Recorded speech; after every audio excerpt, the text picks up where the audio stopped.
दुनिया को वर्षों तक चुकानी होगी रास लाफान पर ईरानी हमले की कीमत।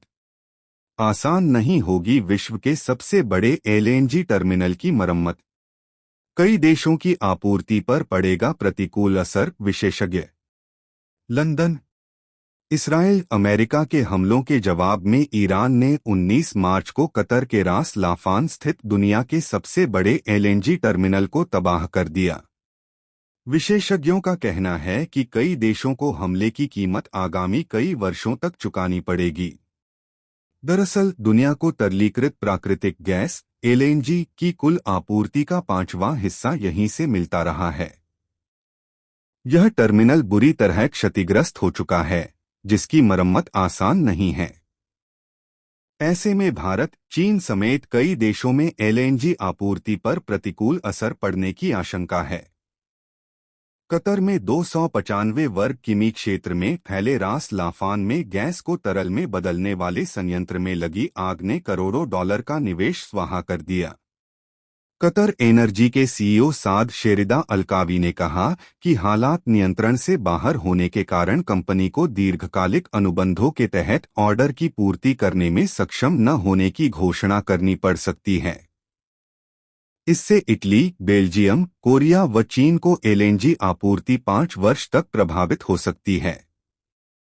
ऑक्सफोर्ड यूनिवर्सिटी में ऊर्जा प्रणाली व्याख्याता एडी इमसिरोविक ने कहा, फारस की खाड़ी से गैस निर्यात दुनिया की मांग का 20% हिस्सा पूरा करता है। लेकिन गैस कच्चे तेल से बहुत अलग ईंधन है। इसे तरल रूप में लाने के लिए मीथेन को -162 डिग्री सेल्सियस से नीचे तक ठंडा करना पड़ता है। जहाजों में एलएनजी परिवहन महंगा और बहुत अधिक ऊर्जा खपत वाला होता है। एजेंसी। दशकों में कई चरणों में तैयार हुआ था रास लाफान। रास लाफान स्थित संयंत्र को अरबों डॉलर खर्च कर कई दशकों में तैयार किया गया था। अब जबकि इस संयंत्र को नुकसान हो चुका है और इससे देश के लगभग 17% एलएनजी बुनियादी ढांचे पर असर पड़ा है, इसकी मरम्मत में लंबा समय लगने के आसार हैं। मरम्मत से पहले संयंत्र को धीरे धीरे गर्म करना और मरम्मत के बाद धीरे धीरे ठंडा करना जरूरी है। तापमान में तेजी से बदलाव से पाइप मुड़ सकते हैं या टूट भी सकते हैं। आपूर्ति में बाधा से एशिया पर पड़ेगा सबसे ज्यादा असर। विशेषज्ञों के मुताबिक एलएनजी आपूर्ति में अनिश्चितता का सबसे अधिक प्रभाव एशिया पर पड़ेगा, क्योंकि कतर की करीब 3/4 एलएनजी आपूर्ति खासकर भारत, चीन, ताइवान, दक्षिण कोरिया और पाकिस्तान को होती है।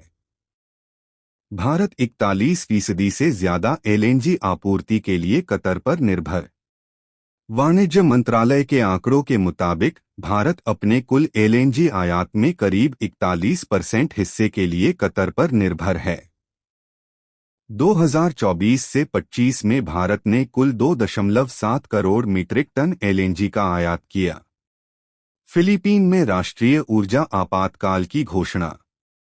दुबई। पश्चिम एशिया संघर्ष के ऊर्जा आपूर्ति में व्यवधान के प्रभाव से निपटने के लिए फिलीपीन के राष्ट्रपति फर्डिनेंड मार्कोस जूनियर ने मंगलवार को देश में राष्ट्रीय ऊर्जा आपातकाल की घोषणा की, जो फिलहाल 1 साल तक लागू रहेगा। इस घोषणा के तहत मार्कोस के नेतृत्व में एक आपातकालीन समिति गठित की जाएगी।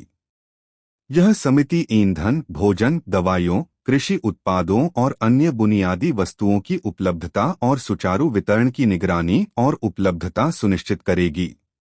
अधिकारियों को पेट्रोलियम उत्पादों की जमाखोरी, मुनाफाखोरी और आपूर्ति में हेराफेरी के खिलाफ कार्रवाई करने का आदेश दिया गया।